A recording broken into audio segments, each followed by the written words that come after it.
வணக்கம் guys, welcome to கலாமிஷன். நம்ம இப்போ வரிசையாக டிஎன்பிஎஸ்சி ஹேக்கிங் சீரீஸில் இப்போ பாலிட்டியில் இருக்கோம். இதில் வந்து அரசியலமைப்பின் முக்கிய கூறுகள் இந்த செக்ஷனை வந்து இப்போ பார்க்கலாம். பிஒய்க்கு வந்து ஈஸி தானே, இதில் என்ன பார்க்குறதெல்லாம் இருக்குது அப்படின்னு வந்து தயவு செஞ்சு ஒமிட் பண்ணாதீங்க. நீங்கள் இப்போ பார்க்குற நிறையா பேர் சொல்கிறது எல்லாமே பார்த்தீங்கன்னா பிஒய்க்கு தான். ஏன்னா பிஒய்க்கு அந்த அளவுக்கு முக்கியமாக இருக்குது. எல்லா கொஸ்டினுமே இம்பார்ட்டண்ட். நம்ம இதில் வந்து செக்ஷனாக டாபிக் வைஸாகவே நம்ம போட்டுக்கிட்டு இருக்கோம். பெல் ஐக்கானை கிளிக் பண்ணிக்கோங்க, அப்போ தான் போடும்போது வந்து உங்களுக்கு கரெக்டாக ரீச் ஆகும். ஸோ கொஸ்டின் ஸ்டார்ட் பண்ணுவோம். சட்டத்தின் ஆட்சியை பற்றி கேட்டிருக்காங்க. ஃபர்ஸ்ட் கொஸ்டின், சட்டத்தின் ஆட்சி என்னும் கருத்தாக்கத்தை சரியாக விளக்கும் கூற்றுகளை வந்து தேர்ந்தெடுக்க சொல்லியிருக்காங்க. ஃபர்ஸ்ட் பார்ப்போம். சட்டத்தின் ஆட்சி என்பது சட்டத்தை அரசியலில் இருந்து மீட்டெடுப்பது அப்படின்னு கொடுத்துருக்காங்க. சரிதான். ஆட்சி என்பது அரசு வெவ்வேறு குழுக்களுக்கு வெவ்வேறு சட்டங்களை இயற்றுவது அப்படின்னு கொடுத்துருக்காங்க. தவறானது. எல்லாருக்குமே வந்து ஒரே சட்டங்கள் தான், வெவ்வேறு குழுக்களுக்குன்னு தனி கிடையாது. அடுத்தது, சட்டத்தின் ஆட்சி என்பது சட்டத்தின் முன் அனைவரும் சமம் அப்படின்னு கொடுத்துருக்காங்க. இதுவும் சரிதான், நீங்கள் அடிக்கடி படித்ததே தான். அடுத்தது பாருங்க, சட்டத்தின் ஆட்சி என்பது இறைவழி கோட்பாட்டை முன்வைத்து செயல்படுவதாகும் அப்படின்னு கொடுத்துருக்காங்க. இது தவறு. ஏன்னா நம்மளுக்கு வந்து மதசார்பற்ற அரசியலமைப்பு தான் நம்மளோடது. கண்டிப்பாக அது கிடையாது. அப்போ 1, 3 சரியாக இருக்கு. Answer option B. Next question பாருங்க, இந்திய அரசியலமைப்பில் பொதிந்துள்ள சோசியலிச கோட்பாட்டின் தன்மை எது அப்படின்னு கேட்டிருக்காங்க. ஃபர்ஸ்ட் பாருங்க, அரசு நடவடிக்கைகளில் சோசியலிச கருத்துக்களின் தாக்கம் அப்படின்னு கொடுத்துருக்காங்க. கரெக்டு. அடுத்தது, மக்களாட்சி சோசியலிச அரசு நிறுவுவதை நோக்கமாக கொண்டுள்ளது. அதாவது மக்களாட்சி சோசியலிச அரசை வந்து நிறுவுவது அப்படின்னு சொல்லியிருக்காங்க.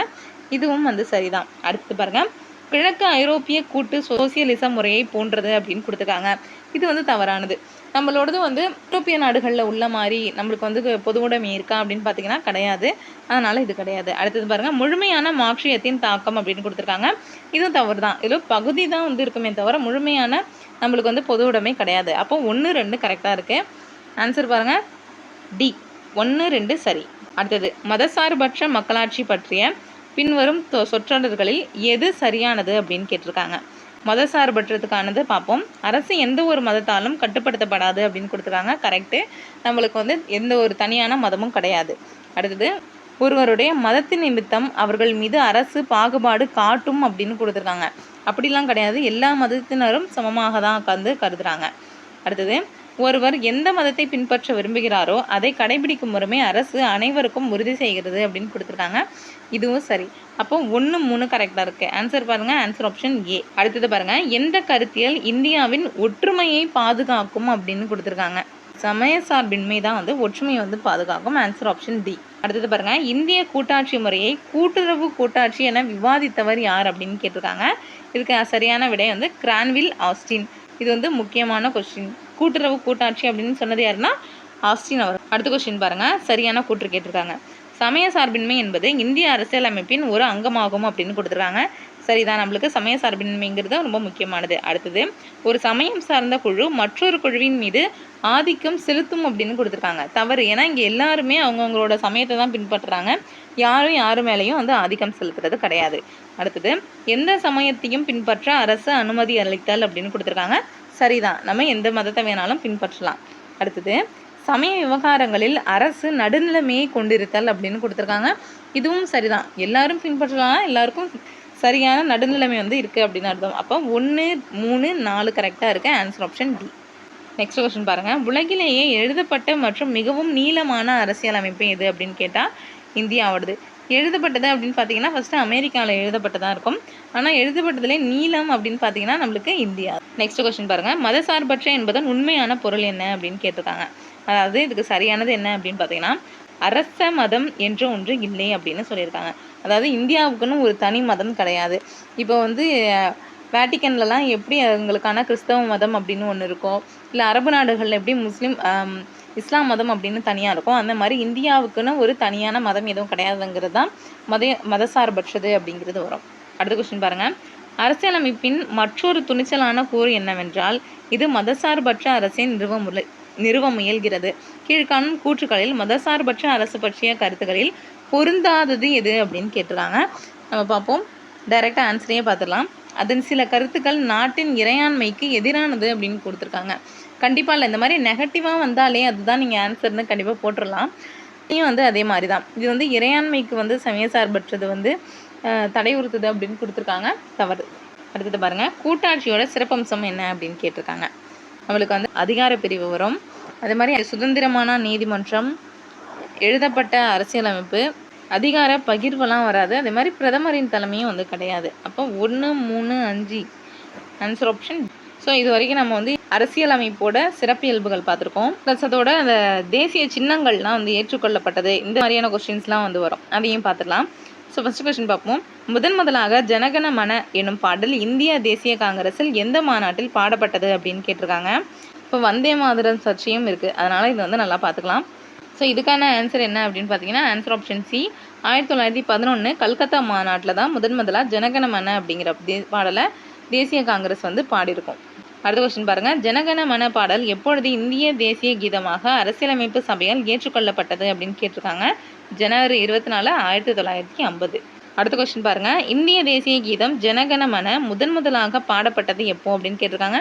அப்படியே கொஸ்டின்ஸ் வந்து ரிப்பீட் ஆகுது பாருங்கள். இதுதான் வந்து பிஒய்க்யூ பார்க்கணும் அப்படிங்கிறது. 1911 கல்கத்தாவில் நடந்த இந்திய தேசிய காங்கிரஸ் மாநாட்டில். Answer option C. அடுத்த கொஸ்டின் பாருங்கள். மயில் இந்தியாவின் தேசிய பறவையாக அறிவிக்கப்பட்ட ஆண்டு எது அப்படின்னு கேட்டிருக்காங்க. 63. அடுத்த கொஸ்டின் பாருங்கள். இந்திய பிரதம மந்திரி டாக்டர் மன்மோகன் சிங் டேஷ் நதியை இந்தியாவின் தேசிய நதியாக நவம்பர் 4, 2008 அறிவித்தார் அப்படின்னு கேட்டிருக்காங்க. Answer option B. அப்போ நம்மளுக்கு கங்கை நதி அறிவிக்கப்பட்ட ஆண்டு 2008 நவம்பர் 4. அடுத்த கொஸ்டின் பாருங்கள். இந்தியாவின் தேசிய நாட்காட்டி டேஷ் ஆகும் அப்படின்னு கொடுத்துருக்காங்க. சகவருட நாட்காட்டி அப்படிங்கிறது சரியான விடை.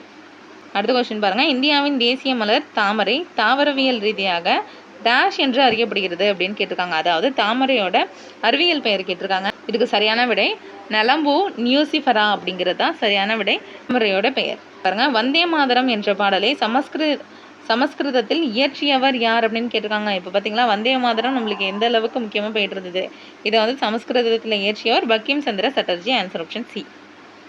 அடுத்த கொஸ்டின் பாருங்கள். தேசிய கொடியின் வடிவமைப்பை இந்திய அரசியல் நிர்ணய சபையால் என்னைக்கு வந்து ஏற்றுக்கொள்ளப்பட்டது அப்படின்னு கேட்டிருக்காங்க. ஜூலை 22, 1947. அடுத்த கொஸ்டின் பாருங்கள். சத்தியமேவ ஜெயதே என்ற வாய்மையை வெல்லும் எடுத்து டேஷ் வடிவில் வந்து எழுதப்பட்டது அப்படின்னு கொடுத்துருக்காங்க. தேவநாகிரி வடிவத்தில் வந்து எழுதப்பட்டது. Answer option C. அடுத்த கொஸ்டின் பாருங்கள். வந்தே மாதரம் என்ற பாடல் டேஷ் மொழியில் பங்கிம் சந்திர சட்டர்ஜியால் எழுதப்பட்டது அப்படின்னு கேட்டிருக்காங்க. சமஸ்கிருதம். நெக்ஸ்ட் கொஸ்டின் பாருங்கள். 27 டிசம்பர் 1911 தேசிய கீதம் முதலில் இந்திய தேசிய காங்கிரஸில் எந்த அமர்வில் பாடப்பட்டது அப்படின்னு கேட்டிருக்காங்க. அப்படியே repeated question. Calcutta session December 27, 1911. அடுத்த கொஸ்டின் பாருங்கள். தமிழ்நாட்டின் மாநில விலங்காக விளங்குகிறது எது அப்படின்னு கேட்டிருக்காங்க. அதுக்கு வந்து வரையாடு அப்படின்னு வரும். அதுக்கு அறிவியல் பெயர் வந்து குளோரிசோ சூப்பர்வா அப்படின்னு. அப்போ இதுலேயே பாருங்கள், நம்மளுக்கு டைரெக்டாக பேர் கேட்காம அதோட அறிவியல் பெயர் வந்து கேட்குறாங்க. இதில் நல்லா பார்த்துக்கணும். நம்ம தமிழ்நாட்டை பொறுத்த வரைக்கும் வரையாரோட பெயர் குளோரிசோ சூப்பர்பா. அடுத்த கொஸ்டின் பாருங்கள். இந்தியாவின் தேசிய நீர்வாழ் உயிரினம் எது அப்படின்னு கேட்டிருக்காங்க. முக்கியமானது ஆற்று டால்ஃபின் வரும். Answer option A. அது மட்டும் இல்லாமல் ஆற்று டால்ஃபினை தன்னோட மாநில விலங்காக அறிவிச்சது எது அப்படின்னு பார்த்தீங்கன்னா யூபி. ஏன்னா ஆற்று டால்ஃபின் வந்து கங்கை நதியில் தான் வந்து அதிகமாக இருக்கும். அப்போ முக்கிய பங்கு வந்து கொடுப்பாங்க. அடுத்த கொஸ்டின் பாருங்கள். இந்தியாவின் தேசிய கொடியை பின்வருவனவற்றில் யார் வந்து வடிவமைத்தது அப்படின்னு கேட்டிருக்காங்க. Answer option C. Pingali Venkaiah தான் வந்து தேசிய கொடியை வந்து வடிவமைத்திருப்பார். நெக்ஸ்ட் கொஸ்டின் பாருங்கள். இந்தியாவின் தேசிய பாடல் வந்தே மாதரம் பங்கிம் சந்திராவின் மிகவும் பிரபலமான நாவலின் ஒரு பகுதியாகவும் கேட்டிருக்காங்க. அதாவது எந்த நாவல்லேருந்து எடுத்திருப்பாங்க அப்படின்னு பார்த்தீங்கன்னா ஆனந்த மடம் அப்படிங்கிறதுலேருந்து தான் வந்தே மாதரம்ங்கிற பாடல் வந்து எடுத்திருப்பாங்க. இப்போ வந்து மொத்தமாக பார்த்தீங்கன்னா 6 பத்திகள் வந்து பாடுற மாதிரி இருக்குது. மொத்த டியூரேஷன் பார்த்தீங்கன்னா 3 நிமிஷம் 10 செகண்ட். அதுதான் வந்து வந்தே மாதரம் பாடுறதுக்கான நேரம். அடுத்த கொஸ்டின் பாருங்கள். வந்தே மாதரம் என துவங்கும் பாடலை எந்த ஆண்டு எந்த இடத்தில் தேசிய பாடலாக இந்திய தேசிய காங்கிரஸ் அறிவித்தது அப்படின்னு கேட்டிருக்காங்க. வந்தே மாதரத்தை 1896 கல்கத்தா செக்ஷனில் தான். அதாவது ஜனகணமனமும் கல்கத்தா தான், வந்தே மாதரமும் கல்கத்தா தான். அது 1911, இது 1896. இது வந்து நல்லா கிளியராக வச்சுக்கோங்க. 1896. நெக்ஸ்ட் கொஸ்டின் பாருங்கள். வந்தே மாதரம் என்ற தேசபக்த கோஷத்தை வழங்கியவர் யார் அப்படின்னு கேட்டிருக்காங்க. பங்கிம் சந்திர சட்டர்ஜி வந்தே மாதரத்தை வந்து வழங்கியது. ஓகே காய்ஸ், இது வரைக்கும் நம்ம வந்து பார்த்துருக்கோம். ஒரு 10 மினிட்ஸ் கிடச்சாலும் 5 மினிட்ஸ் கிடச்சாலும் வந்து பிஒய்க்யூ பாருங்கள். ஏன்னா பிஒய்க்யூ வந்து பார்க்குறது ரொம்ப முக்கியம். கொஸ்டின்ஸ் வந்து ரிப்பீட்டட் இருக்கும். ப்ளஸ் வந்து எந்த இடம் நம்மளுக்கு தெளிவாக படிக்கணும் அப்படிங்கிற ஒரு கிளியரன்ஸ் கிடைக்கும். ஸோ உங்களோட தாட்ஸ் என்ன அப்படிங்கிறது வந்து ஷேர் பண்ணுங்கள். சேனலை மறக்காமல் சப்ஸ்கிரைப் பண்ணி வச்சுக்கோங்க. தேங்க்யூ.